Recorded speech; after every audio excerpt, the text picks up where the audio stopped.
কথা শুনতাম এবং মানতাম।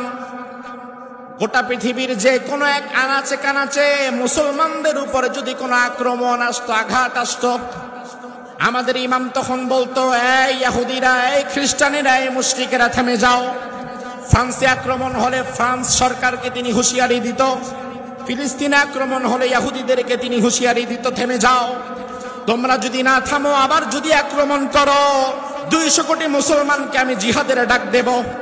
এবং তিনি যদি 200 কোটি মুসলমানদেরকে জিহাদের ডাক দিত, আমরা নামাজের ইমামকে যেমন ফলো করি, নামাজের ইমাম সেজদায় গেলে আমরা সেজদায় যাই, নামাজের ইমাম রুকুতে গেলে আমরা রুকুতে যাই, তাহলে আমাদের জিহাদের ইমাম যিনি হতেন, তিনি যদি আমাদেরকে ডাক দিতেন, ইসরায়েলের ইহুদিরা ফিলিস্তিনিদের উপরে চলমান প্রক্রিয়ায় জুলুম করে যাচ্ছে, তারা কোনো কথা শুনছে না, বিশ্বের 200 কোটি মুসলমান যার যা আছে তা থেকেই তোমরা ইসরায়েলের দিকে হেঁটে চলো, লং মার্চ করো।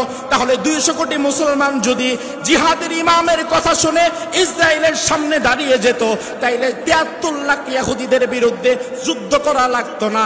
200 কোটি মুসলমানের থুতুর ধাক্কায় তো তারা ভেসে চলে যেত।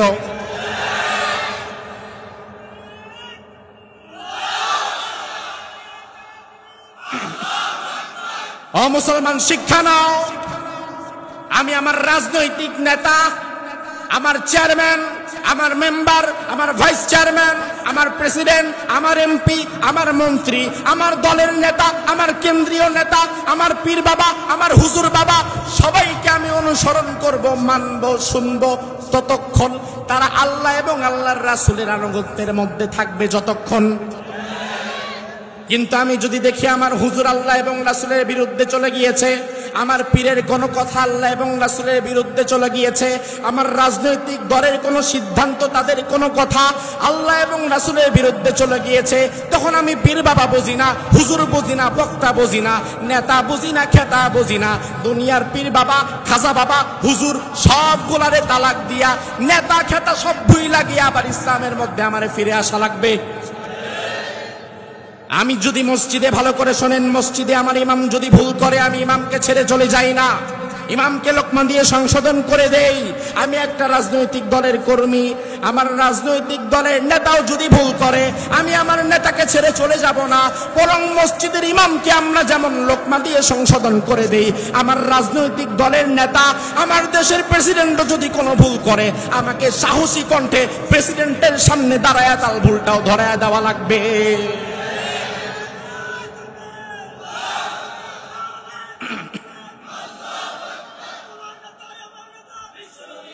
এখন মুসলমান কি সারা জীবন পরে পরে শুধু মারি খাবে?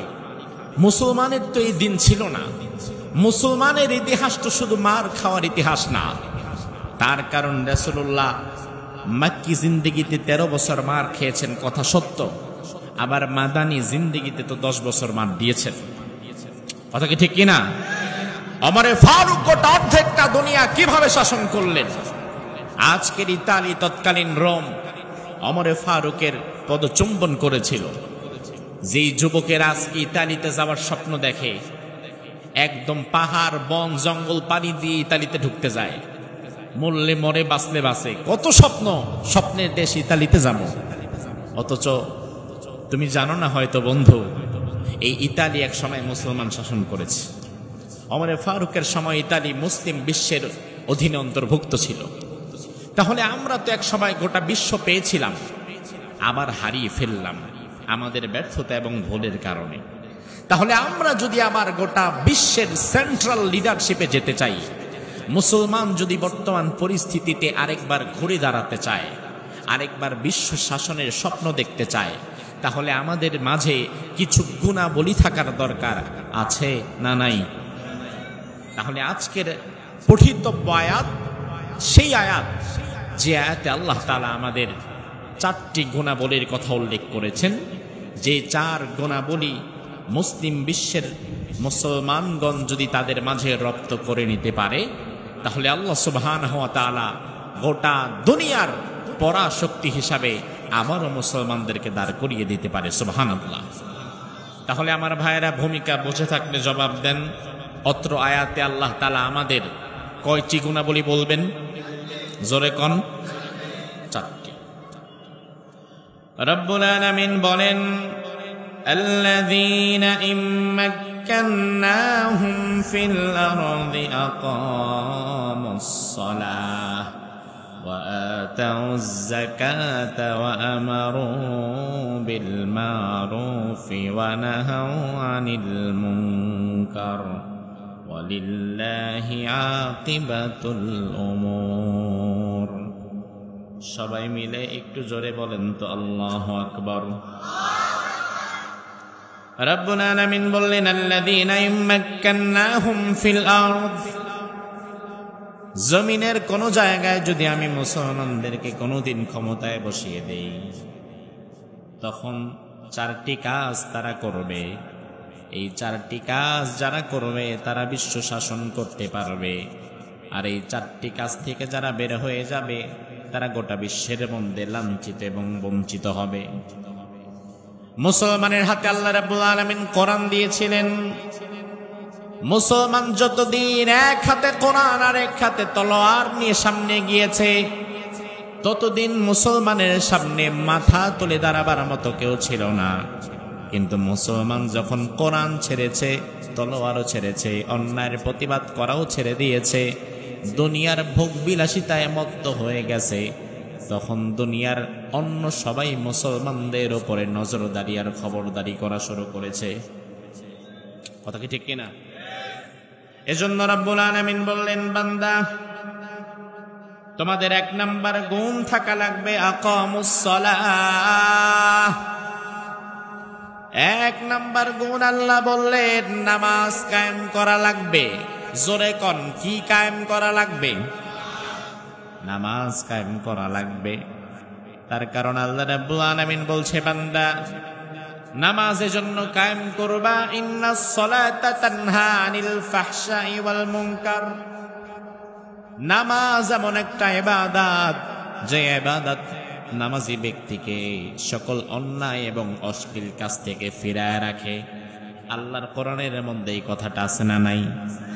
এবার আপনাদের কাছে আমি প্রশ্ন করি, কোরআনের কথাগুলোর উপরে আপনাদের বিশ্বাস আছে তো? আমার ভাইরা ভালো করে বোঝেন, আল্লাহ বললেন ইন্নাস সালাতা তানহা আনিল ফাহশাই ওয়াল মুনকার। নামাজ নামাজি বান্দাকে অন্যায় অশ্লীল কাজ থেকে ফিরায় রাখে। এই কথাটার সহজ বাংলা হচ্ছে, যে বান্দা নামাজ পড়ে 5 ওয়াক্ত ঠিক মতো, ওই বান্দার দ্বারা কোনো অন্যায় কাজ হতে পারে না, অশ্লীল কাজ হতে পারে না, হারাম কাজ হতে পারে না। কিন্তু বর্তমান আমাদের সমাজে নামাজও পড়ে সুদও খায়, নামাজও পড়ে ঘুষও খায়, নামাজও পড়ে আবার বোনের হকটাও মাইরা খায়, আছে না নাই? নামাজও পড়ে আবার এলাকার মানুষের উপরে জুলুমও করে, আছে না নাই?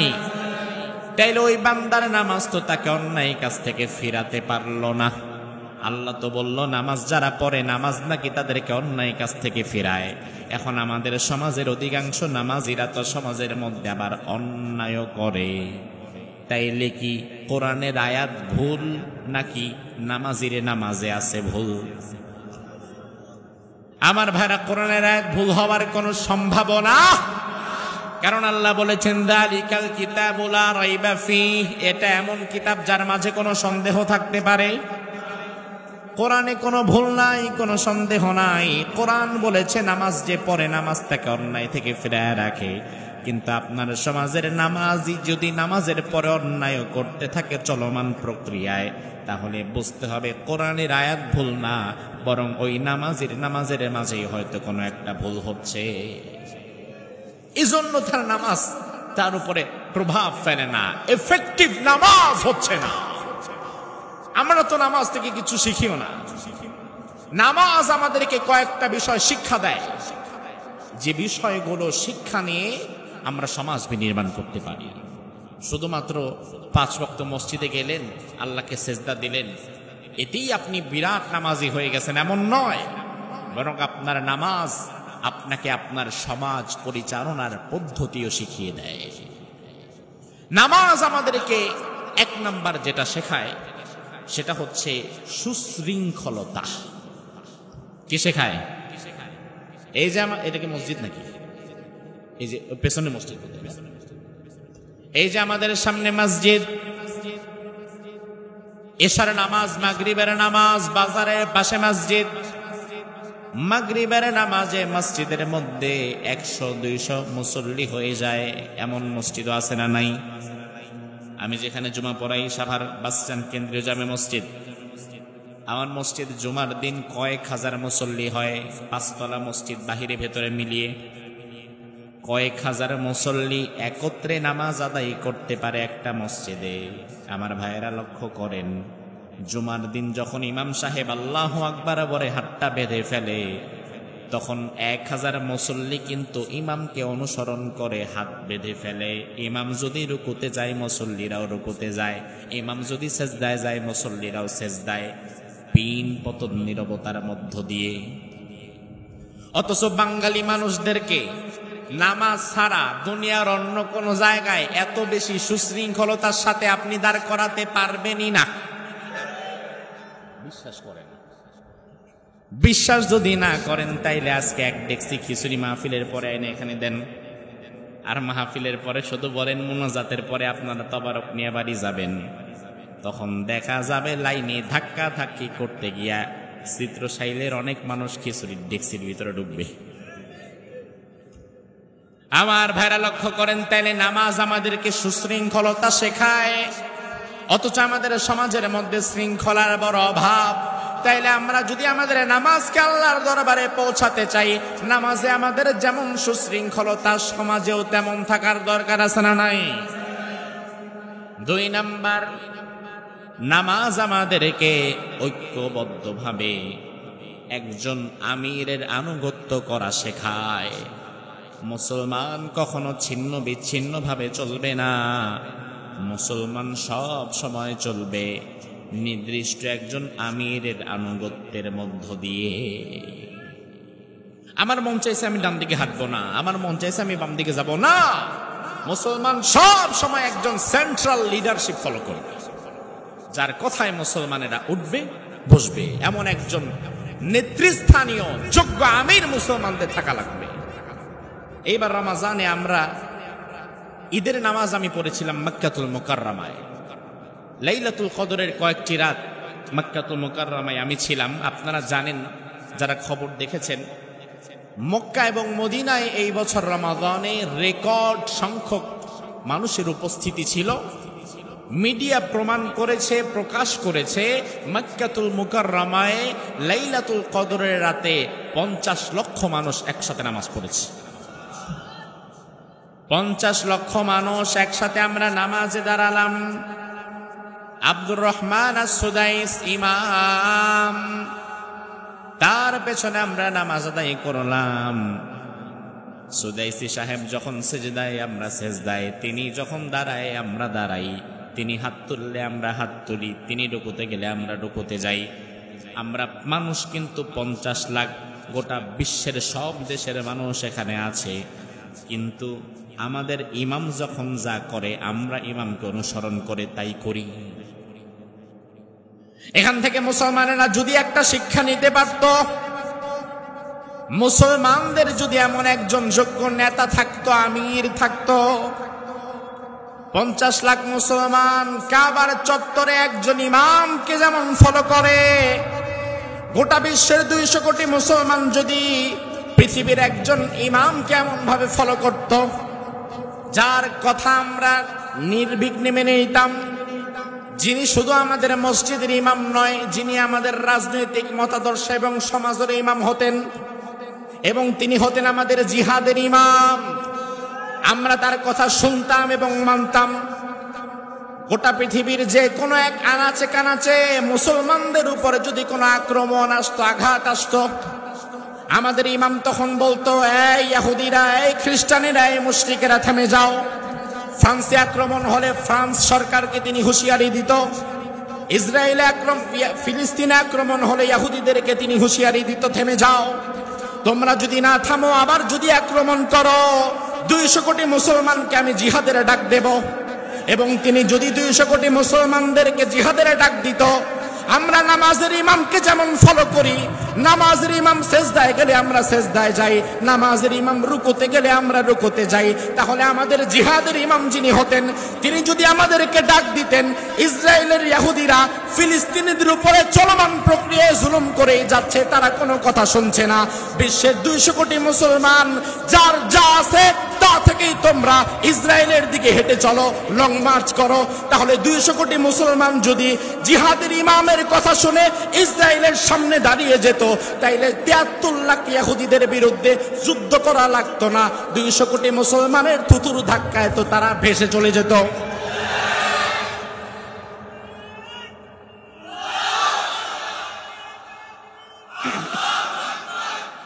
আমার ভাইরা, দুঃখজনক মুসলমানদের এখন নামাজের ইমামের অভাব নাই, কিন্তু মুসলমানদের মাঝে সমাজ পরিচালনার মতো যোগ্যতা সম্পূর্ণ জিহাদের কোনো ইমাম নাই। এই জন্য মুসলমান এখন কারো সাথে আর পেরে ওঠে না, মুসলমানকে আর কেউ গণায়ও ধরে না। আমার ভাইরা, নামাজ আমাদেরকে 3 নাম্বার আরেকটা বিষয় শিক্ষা দেয়।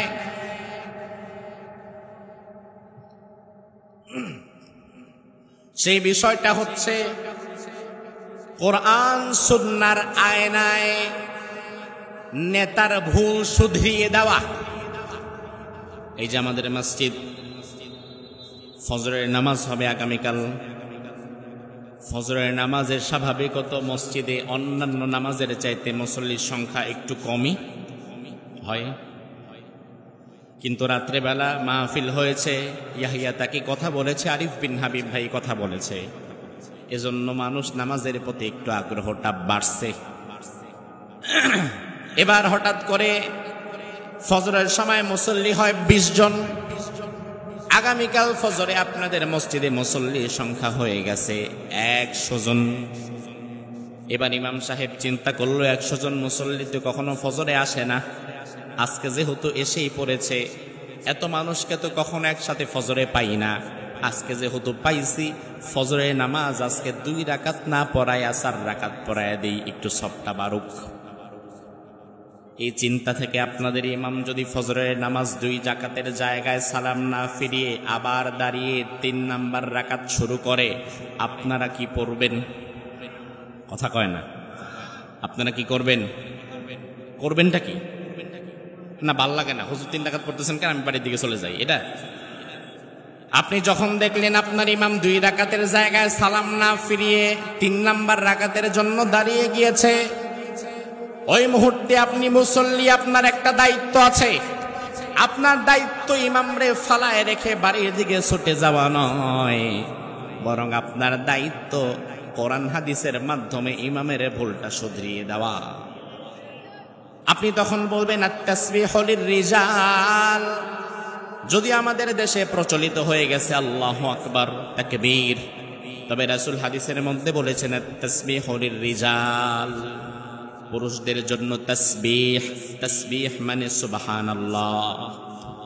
ইমাম যদি রাকাত ভুল করে আপনি বলবেন সুবহানাল্লাহ, সুবহানাল্লাহ, সুবহানাল্লাহ। আপনি লোকমা দিবেন, আপনি বোঝায় দিবেন, ইমাম আমি আসলে তোমার অনুসরণ করার জন্য মসজিদে আসি নাই, আমি মূলত আল্লাহ এবং আল্লাহর রাসূলকে অনুসরণ করি। এতটা সময় পর্যন্ত তুমি আল্লাহ এবং রাসূলের অনুসরণের মধ্যে ছিলে, এজন্য আমি তোমার অনুসরণ করলাম। কিন্তু এই মুহূর্তে আমি দেখতে পাচ্ছি আল্লাহ এবং রাসূলের অনুসরণ থেকে তুমি বের হয়ে গেছো, কারণ রাসূল জীবনে ফজরের নামাজ 3 রাকাত পড়েন নাই। এখন তুমি যেহেতু রাসূলের অনুসরণের মধ্য থেকে বের হয়ে গিয়েছো, তোমারে আমি লোকমা দিয়ে দিলাম, দয়া করে তাড়াতাড়ি আবার রাসূলের অনুসরণের মধ্যে ফিরে আসো। বৈঠকে বসে নিজের ভুলটা বুঝতে পেরে ভুল শুধরায়া সালাম ফিরিয়ে দাও, তোমার সাথে আমার কোনো শত্রুতা নাই। এইভাবে আপনি লোকমা দিলেন, তাকে তাসবিহ বললেন, আল্লাহু আকবার বললেন, সুবহানাল্লাহ বললেন। ইমাম যদি তার ভুল বুঝতে পেরে বৈঠকে বসে যায়, সাহু সেজদা দেয়, নামাজটা শেষ করে দেয়, তাহলে ইমামের সাথে কি আর আমাদের কোনো শত্রুতা আছে?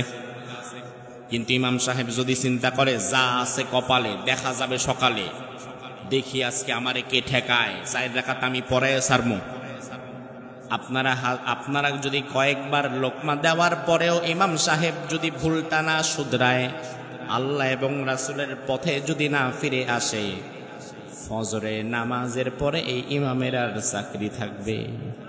কথা কোনা থাকবে? ও মুসলমান, শিক্ষা নাও।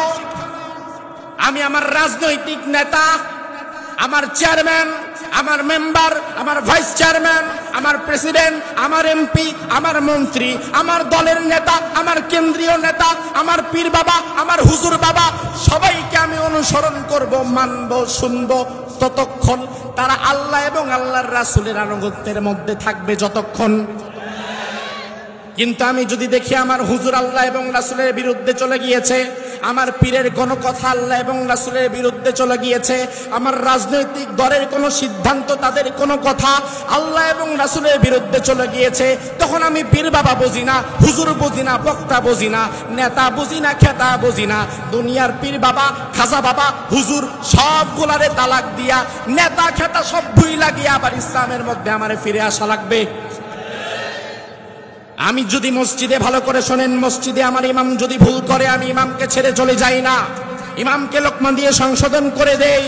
আমি একটা রাজনৈতিক দলের কর্মী, আমার রাজনৈতিক দলের নেতাও যদি ভুল করে, আমি আমার নেতাকে ছেড়ে চলে যাব না, বরং মসজিদের ইমামকে আমরা যেমন লোকমা দিয়ে সংশোধন করে দেই, আমার রাজনৈতিক দলের নেতা, আমার দেশের প্রেসিডেন্টও যদি কোনো ভুল করে, আমাকে সাহসী কণ্ঠে প্রেসিডেন্টের সামনে দাঁড়ায়া তার ভুলটাও ধরায়া দেওয়া লাগবে।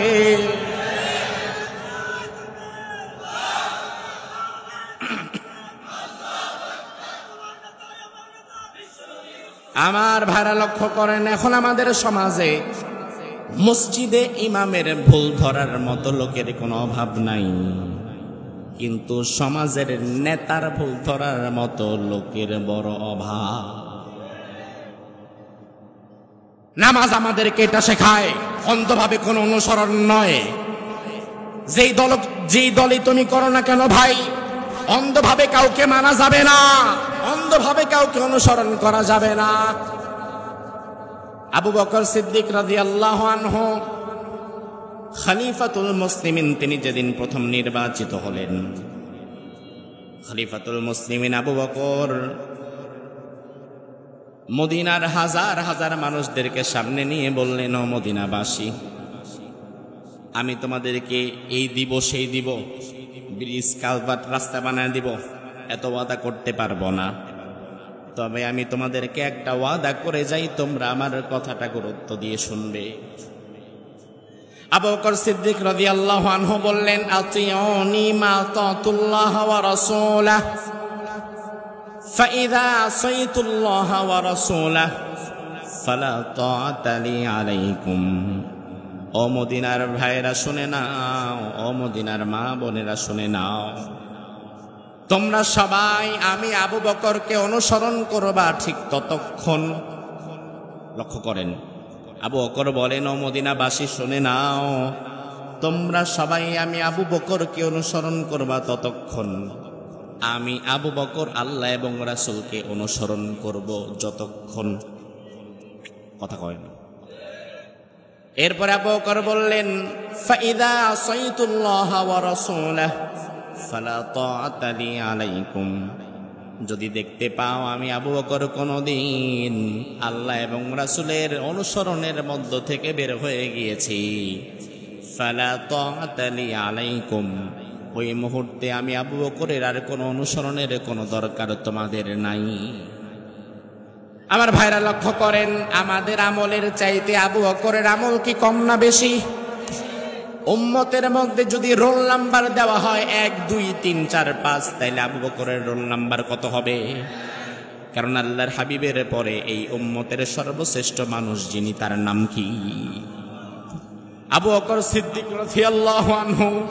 আল্লাহর হাবিব বললেন, ও উম্মতেরা শুনে নাও, তোমাদের সবার আমলগুলো যদি এক পাল্লায় রাখা হয়, আর আমার আবু বকর আমার সাথে গারে হেরায় যে একটা রাত ছিল, ওই এক রাতের আমল যদি এক পাল্লায় রাখা হয়, তোমাদের গোটা দুনিয়ার সবার আমলের চাইতে একা আবু বকরের আমলের পাল্লাটা ভারী হয়ে যাবে। ওই আবু বকর বলছে যে আমি যদি আল্লাহ রাসূলকে অনুসরণ করি তোমরা আমাকে অনুসরণ করবা, আমি যদি আল্লাহ রাসূলকে অনুসরণ না করি তোমরা আমার থেকে দূরে সরে যাবা, আমার কোনো অনুসরণের দরকার নাই। তাইলে আল্লাহ রাসূলের অনুসরণের বাহিরে গেলে আবু বকরকে যদি আর অনুসরণ করা না যায়, সেখানে আল্লাহ রাসূলের আদর্শের বাহিরে গেলে তোমার হুজুর, তোমার পীর আর তোমার নেতারে অনুসরণ করবা কেমনে ভাই? আমার ভাইরা, তো গেল আবু বকর সিদ্দিক রাদিয়াল্লাহু আনহুর কথা। ওমর ফারুক রাদিয়াল্লাহু আনহু তিনি যেদিন খলিফা হলেন, খলিফা হওয়ার পরে তিনি বললেন, ও মদিনাবাসী, আবু বকর খলিফা হওয়ার পরে তোমাদেরকে একটা কথা বলেছিল, আজকে আমি নতুন প্রেসিডেন্ট হলাম, এবার আমিও তোমাদেরকে একটা কথা বলছি, শোনো। ও মদিনার লোকেরা শুনে নাও,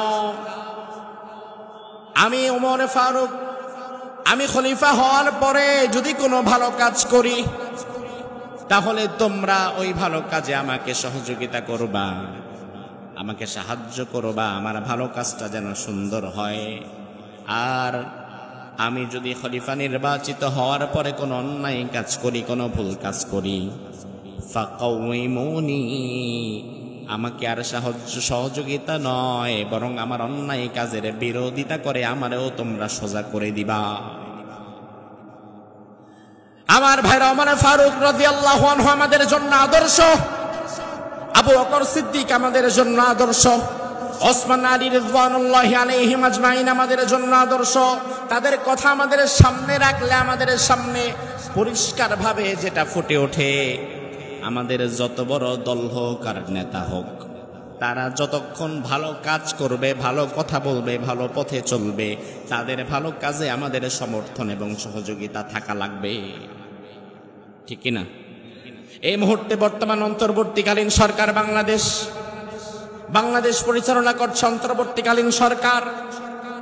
এই মুহূর্তে ডক্টর ইউনূস যখন কোনো ভালো কাজ করবে, ভালো কথা বলবে, দেশের কল্যাণে, মানবতার কল্যাণে ভালো কোনো সিদ্ধান্ত নিবে, ওই সিদ্ধান্ত ডক্টর ইউনূস সাহেবের কথা, কাজ এবং সিদ্ধান্ত যদি ভালো হয়, ইসলামের সাথে মিলে যায়, তাহলে ওই সিদ্ধান্ত বাস্তবায়নের জন্য আমাদের সবাইকে নিজেদের জায়গা থেকে এগিয়ে আসতে হবে। আর আমরা যদি দেখি ডক্টর ইউনূস অন্য কারো পাতা ফাঁদে পা দিয়ে মুসলমানদের দেশে এমন কোন বিধান বা এমন কোন কাজ চালু করতে যাচ্ছে যেই কাজটা কোরআন হাদিসের সাথে সাংঘর্ষিক, কোরআন হাদিস যেই কাজের অনুমতি দেয় না, তাহলে ওমর ফারুকের কথা অনুযায়ী ওই মুহূর্তে ডক্টর ইউনূস সাহেবের কথাটাকেও আমাদেরকে ডাস্টবিনে ছুঁড়ে ফেলে দিয়ে তার বিরুদ্ধেও আমাদেরকে প্রতিবাদ করতে হবে।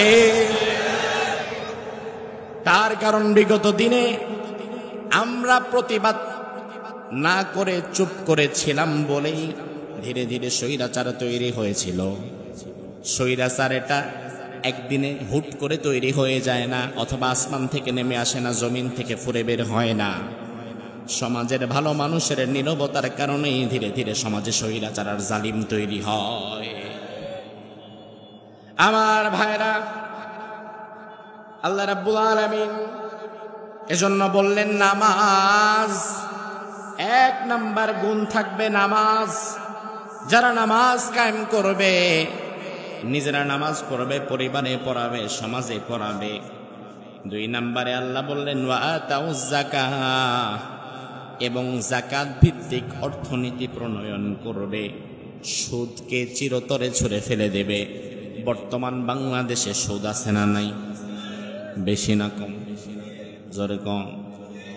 মানুষ খুব চালাক, আমাদেরকে প্রশ্ন করে, হুজুর ডক্টর ইউনূস যে সুদখোর, তার বিরুদ্ধে কিছু বলেন।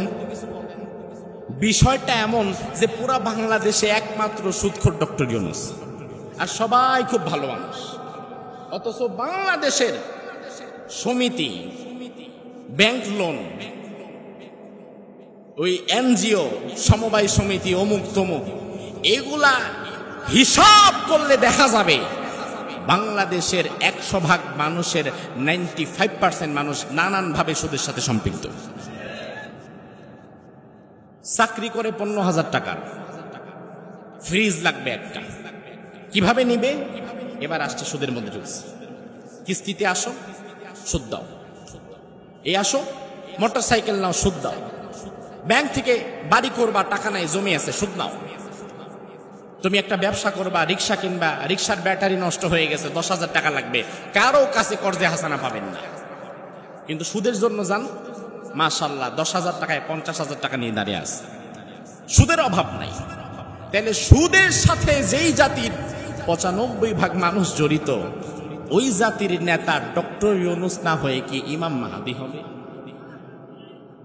ভাবখানা এমন যে আমার তো একটা ইমাম মাহদী লাগবে। আরে ভাই, আপনি নিজে ইসলাহ হন, কারণ যেই জাতি যেমন ওই জাতির মাথায় উপরে আল্লাহ বসায়ও তেমন। আপনি নিজে ভালো হন, নিজে ইসলাহ হন, নিজেকে পরিশুদ্ধ করেন। রব্বুল আলামিন বললেন, বান্দা নামাজ কায়েম করবা, যাকাত আদায় করবা, 3 নম্বরে ওয়া আমারু বিল মারুফ, সৎ কাজের আদেশ দান করবা, 4 নম্বরে ওয়া নাহাউ আনিল মুনকার, অন্যায় কাজ থেকে বাধা প্রদান করবা। আমার ভাইরা, এটা অনেক বড় একটা দায়িত্ব। নামাজ পড়া যেমন বড় দায়িত্ব, যাকাত আদায় করা যেমন বড় দায়িত্ব, সৎ কাজের আদেশ দেওয়া এবং অন্যায় কাজে বাধা দেওয়া তেমন বড় একটা দায়িত্ব। বর্তমান সমাজে নামাজি লোক পাবেন, হজ করনেওয়ালা হাজি লোক পাবেন, রোজাদার রোজা রেখেছে এমন রোজাদার ব্যক্তি পাবেন, কিন্তু সমাজে সৎ কাজের আদেশ দেয়, অন্যায় কাজ হতে দেখলে বাধা দেয় এমন লোকের সংখ্যা খুবই কম। ঠিক কিনা? যতদিন যাচ্ছে সৎ কাজের আদেশ দেওয়া এবং অন্যায় কাজে বাধা দেওয়ার যেই মানসিক প্রবণতা, এটাও ধীরে ধীরে কমে যাচ্ছে।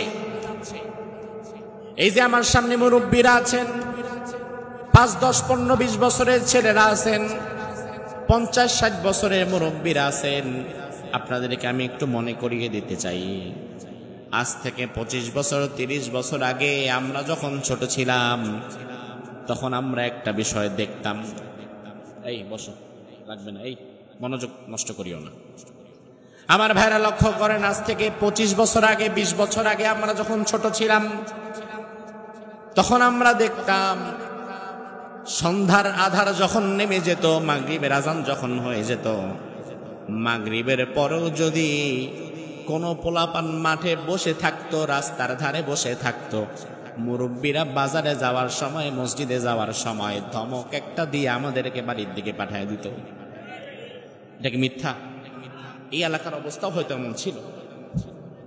মাঠের মধ্যে পোলাপান খেলতেছে, মাগরিবের আজান হয়ে গেছে, মুরব্বী যাচ্ছে বাজারে, মুরব্বী ধমক দিতে, এখনো মাঠে কি, আজকে আর খেলা লাগবে না, যা কালকে খেলিস, যা বাড়ির দিকে যা, পড়তে বস। মুরব্বীর ধমক খায় আমরা আর মাঠে থাকতাম না, আমরা চলে যেতাম ঘরে, কুপি বাতি হারিকেন জ্বালায় পড়তে বসে যেতাম। অথচ আমার ভাইরা আজকে লক্ষ্য করেন, সন্ধ্যা তো ভালো, রাত 9টা 10টা 11টা বেজে যায়, ক্লাস 5, 6, 7 এর পিচ্চি ছেলেরা, হাঁটুর বয়সী পোলাপান মাঠের মধ্যে বসে, দোকানের পাশে বসে, অন্ধকার জায়গায় বসে বিড়ি খায়, গাঞ্জা খায়। কোন মুরব্বী ধমক দেওয়া তো দূরের কথা, যেন দেখেও না দেখার ভান করে হেঁটে চলে যায়। আমাদের সময় আমাদেরকে ধমক দেওয়া হতো, বাড়ির দিকে পাঠায় দিত।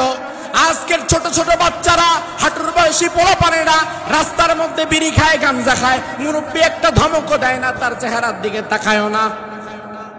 মুরব্বীকে এবার আপনি প্রশ্ন করবেন, বাবা দোষটা আপনার, আপনি কেন তাদেরকে শাসন করেন না? মুরব্বীর কাছেও একটা জবাব আছে। মুরব্বী তখন বলবে, হুজুর আপনারা যখন ছোট ছিলেন আপনারা ভালো ছিলেন, আপনাদেরকে ধমক দিলে আপনারা বাড়ির দিকে চলে যেতেন আর কথা বলতেন না, কিন্তু বর্তমান ক্লাস 5, 6 এর পোলাপান রাস্তার পাশে দাঁড়ায়া আড্ডা মারে আর বিড়ি খায়। আমি মুরব্বী তাদেরকে গিয়া যদি বলি তাড়াতাড়ি বাড়ির দিকে যা, বিড়ি খাস কেন? তাহলে বিড়ির ধোঁয়াটা আমার মুখের দিকে ছাইরা কইব, চাচা আপনার পয়সায় খাই নাকি? আছে না নাই? এমন বেয়াদব আছে না নাই?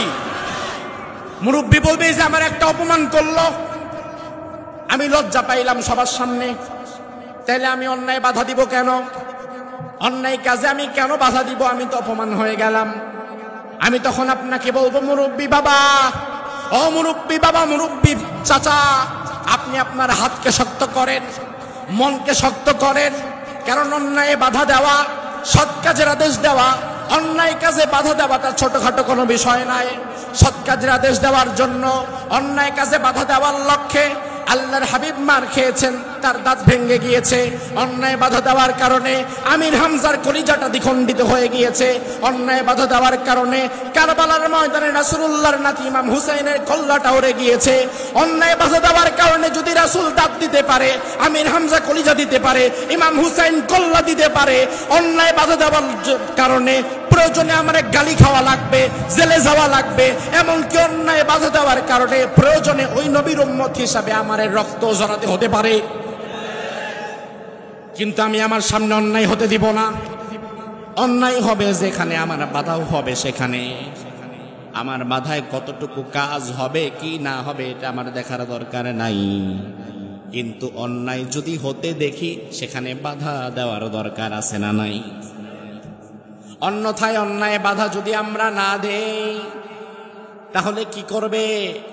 আল্লাহ রাব্বুল আলামিন আমাদেরকে বলছে, বান্দা যেই জাতি অন্যায় বাধা দেয় না, সৎ কাজের আদেশ করে না, অন্যায় কাজে বাধা দেয় না, ওই জাতির উপরে আল্লাহ তাআলা আযাব এবং গজব চাপিয়ে দেয়।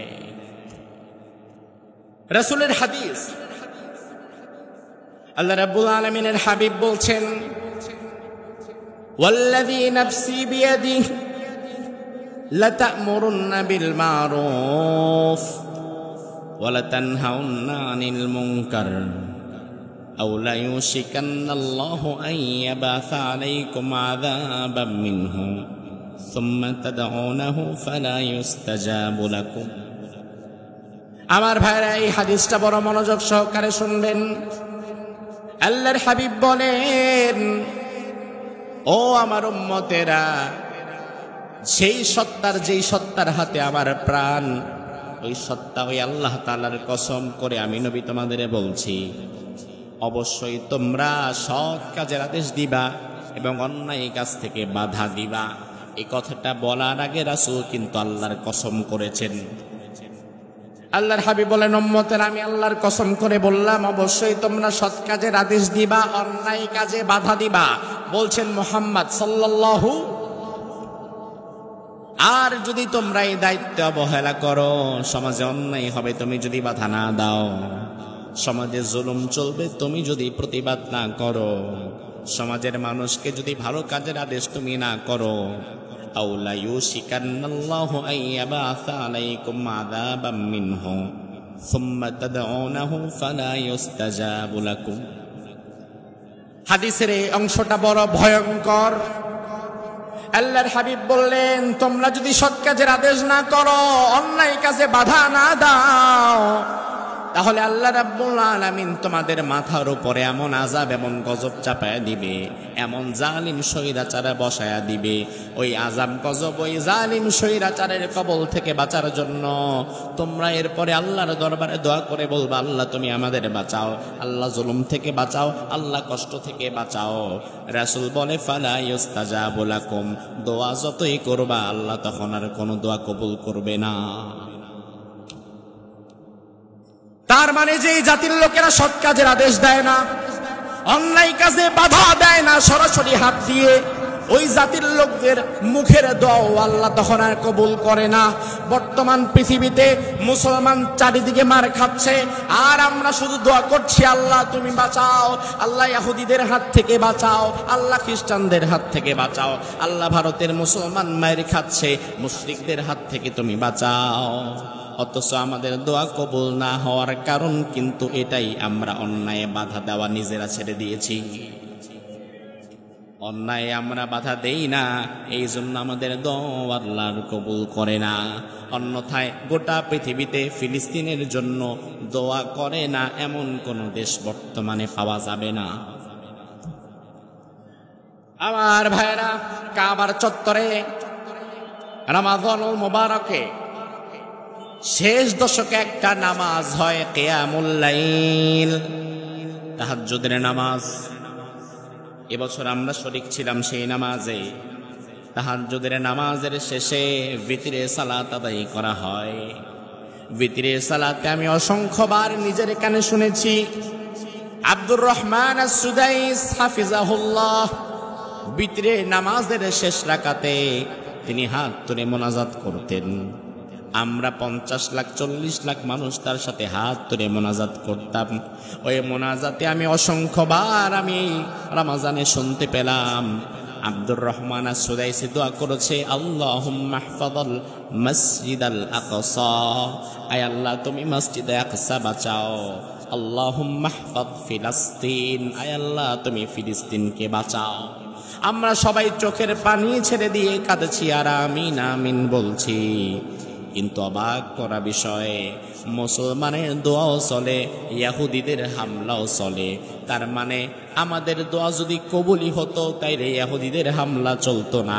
ইহুদিদের হামলা চলাই প্রমাণ করে আমাদের দোয়া আল্লাহ কবুল করা বন্ধ করে দিয়েছে। এবার যদি আপনাকে প্রশ্ন করা হয় তাইলে আপনি করবেনটা কি? দোয়া যদি কবুল করা বন্ধ হয়ে যায় আপনার কাজ কি? ও ভাই আমার, 200 কোটি মুসলমান বর্তমান পৃথিবীতে আছে, আর গোটা পৃথিবীতে ইহুদিদের সংখ্যা মাত্র 1.5 crore, 1.5 কোটি। গোটা পৃথিবীতে ইহুদি জাতি আছে মাত্র 1.5 কোটি। ইসরায়েলে আছে 73 লাখ, 73 লাখ। ইসরায়েলে 73 লাখ ইহুদির বসবাস।